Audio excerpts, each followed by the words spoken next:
အားလုံးပဲမင်္ဂလာပါဒီတစ်ခေါက်မှာတော့ကျွန်တော်ဒီလို AI အရုပ်တွေကိုအပြင်မှာလက်တွေ့ဖန်တီးပြတော့မှာပဲဖြစ်ပါတယ်ဟုတ်ပါတယ်အဲ့ဒါကိုကျွန်တော်တို့စတင်ဖန်တီးတော့မှဆိုရင် 3D model တွေကိုစတင်လေ့လာရအောင်မှာဖြစ်ပါတယ်ကျွန်တော်ကတော့အဲ့ဘက်အရင်မရလို့ကျွန်တော် 3D digital artist တယောက်ဖြစ်တဲ့ Pro TAK ဆိုတဲ့အကိုရှိမှာပဲ design အဖြစ်လိုက်ပါခင်ဗျ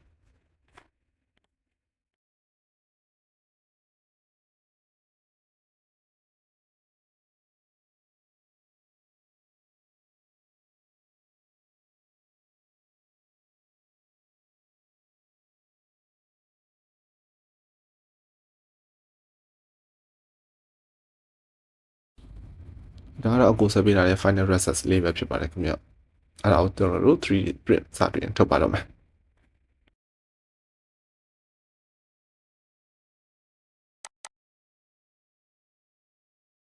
ကျွန်တော်ထုတ်မှ 3D အမျိုးအစားတော့ resin type ပါ resin အကြီးကိုအောက်ကနေပြီးတော့တလွှာချင်း UV ပြပြပြီးတော့ခဲသွားတာမျိုးပါ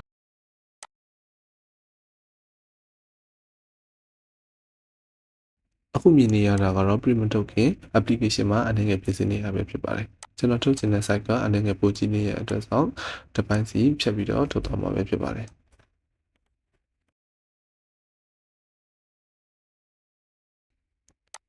နောက်ပြီးတော့ print ထုတ်တဲ့အခါမှာ material ချွေထားတဲ့အနေနဲ့ကျွန်တော်တို့ကဘေးနေရန်တွေကိုပဲထုတ်ပြီးတော့အတွင်ကိုဟောင်းလောင်းထားမှာပဲဖြစ်ပါတယ်အတွင်ကဟောင်းလောင်းဖြစ်သွားတဲ့အခါမှာအရေးကြီးတာက resin တွေအပြင်ကိုပြန်ထွက်နိုင်ဖို့အတွက်အပေါက်လေးတွေပေါက်ပေးဖို့လိုပါတယ်မဟုတ်ရင်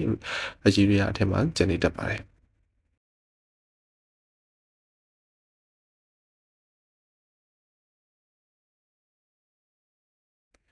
ပြီးရင်နောက်တစ်ဆင့်တော့မှာက support လေးတွေထည့်ရမှာပဲဖြစ်ပါတယ်မဟုတ်ရင်လေးတက်မှာပဲ print နေတယ်လို့ဖြစ်သွားပြီးတော့ print fade တက်ပါတယ်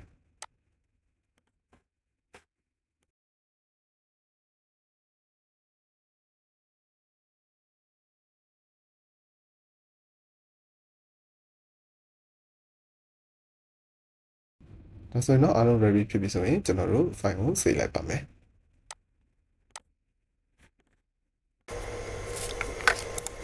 ဒါကတော့ကျွန်တော်ရဲ့ 3D printer ဒီမှာကျွန်တော် UV light ဖွင့်ပြတာဖြစ်ပါတယ်သူကအောက်ကနေမီးထိုးပြီးတော့ resin အရေးကိုတလွှာချင်းစီခဲသွားတာမျိုးပါ resin ကိုကျွန်တော်မထည့်ခင်မှာဒီလိုဝေနှက်တော့အောင် shaking လေးကောင်းကောင်းလုပ်ပြရပါတယ်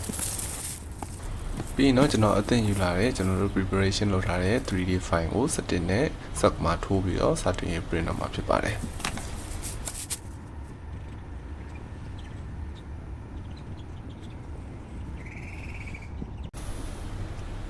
ဒါတော့ရလာတဲ့ result လေးပါကျွန်တော်တို့သူ့ကိုဒီတိုင်းဆေးလို့မရပါဘူးကျွန်တော်အရင်တော့ water wash river resin တွေတုံးပါတယ်ဒီ resin ကကျတော့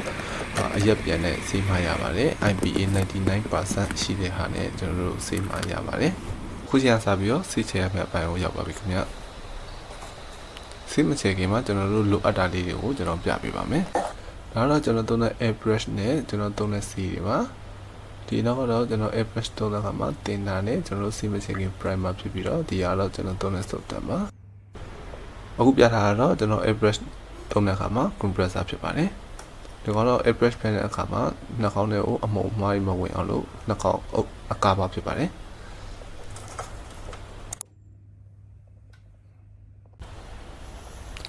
စီချာတော့ကျွန်တော်အရင်ဆုံးပြထားတဲ့ primer ကိုအရင်ကျွန်တော်မှုတ်လိုက်ပါတယ်ပြီးတော့ကျွန်တော် skin color ကိုကျွန်တော် brush နဲ့ပဲလိုက်အုပ်ပါတယ်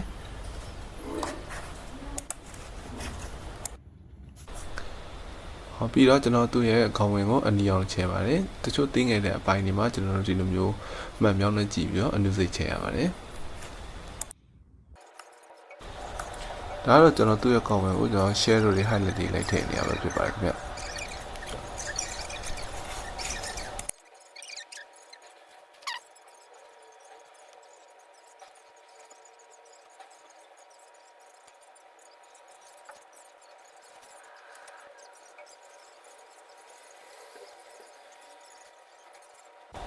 နောက်ဆုံးမှာတော့ကျွန်တော်သူ့ရဲ့သပင်ကိုကျွန်တော် brush အသေးစားလေးနဲ့လိုက်ပြီးတော့ highlight လေးလိုက်ထည့်ပါတယ်